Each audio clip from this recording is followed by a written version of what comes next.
Hey, I'm Katz. And I'm Jeff, and this is the War League Week 3 recap.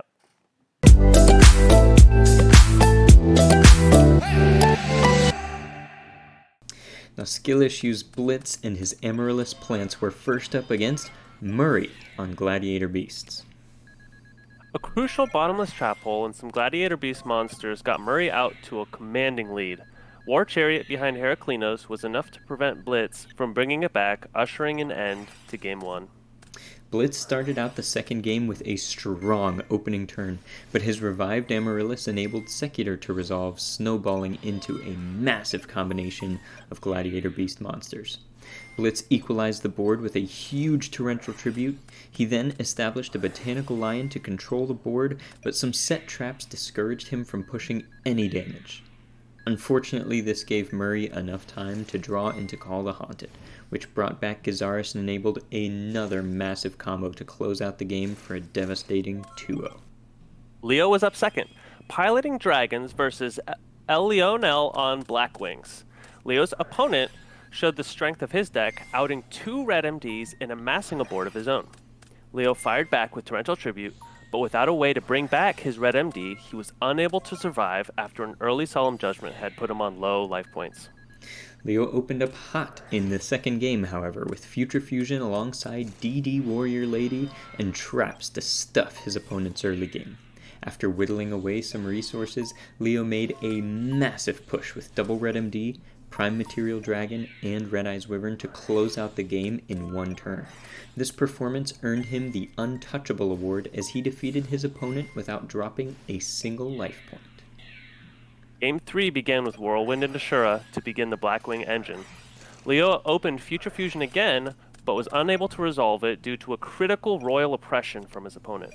Following this, Whirlwind continued to generate advantage for Lionel. Despite being down on cards, Leo came close to stabilizing using DD Warrior Lady and Drago, but his opponent simply had too many powerful cards and was able to close out the game with Brain Control, Dark Arm Dragon, and Sirocco. Dante was in next, switching it up with a Vayu Norlaris build against Lavella on Gladiator Beasts. He started out strong, drawing and milling through his deck and ultimately ripped a first-turn Norlaris effect. Despite the early advantage, a clutch compulsory evacuation device gave Dante's opponent time to stabilize. Some mediocre draws and several uses of Redigari later, Dante succumbed to the snowballing power of the Gladiator Beasts. It was looking grim Game 2 when Lavella began to loop War Chariot with a quest. Dante managed to play around the Chariot with Cyber Dragon and Sirocco, however, to gain control. Once he cleared the monsters, Dante was free to summon Phantom of Chaos and resolve Norlaris' effect, and this time it was enough to secure the game. Game 3 was absolutely devastating as Lavella summoned Heraklinos and boosted Laquari, backed up by War Chariot and Solemn Judgment on just the second turn. Dante tried to make one play, but it was quickly shut down and the match was over before it started. Bad Robot came in looking to right the ship with his Diva Hero against Mono Lightning, who was also playing Gladiator Beasts. Both players bricked early, but Bad Robot took advantage, pushing over 4,000 damage with just Debris Dragon and Destiny Hero Malicious. By the time Mono Lightning got anything going, Bad Robot had drawn into some combo pieces, and Miracle Fusion, followed by Return from the Different Dimension, proved to be too much. I don't think I've ever seen somebody win with Diva Hero with a starting hand that bad. Bad Robot started out Game 2 with a lot more gas, including an early Caius to set the pace. He ultimately sealed away the game with a Diva play, putting his opponent on a one-turn clock and leaving up 2 threats that needed to be answered. With that, Bad Robot continued his undefeated streak in War League, earning the Unbeatable Award for the second time and improving to a personal 4-0 record in his games. Lemur came into the fray looking to ride that momentum. He was piloting a control zombie list versus Jigga Jazz, who was on Black Wings. Jazz resolved Shura into Gale, but Brain Control allowed Lemur to do the exact same, ending with a threatening Armor Master. Icarus attack, however, enabled Jazz to both clear Lemur's board and put him on 3 Darks in Graveyard for Dark Arm Dragon. Unable to out the Dark-Armed, Lemur fell quickly as Jigga Jazz pressed his lead with a Blizzard play. Lemur took a strong position Game 2 using Mind Control to establish a solid board.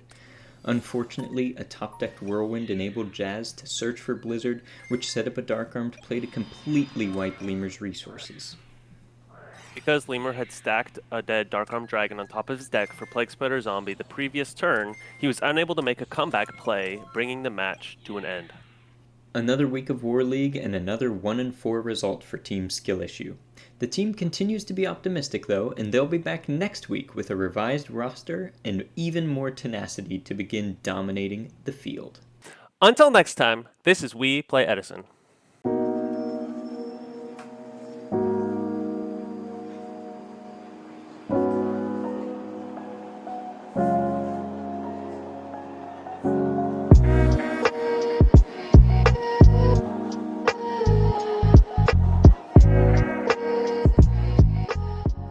Some mediocre draws and several uses of retiring later, Dante succumbed to the snowballing power of GBs. I think I auto-corrected Ready Ari. Okay. Let's do that one again then. And then. It's like, what is he talking about?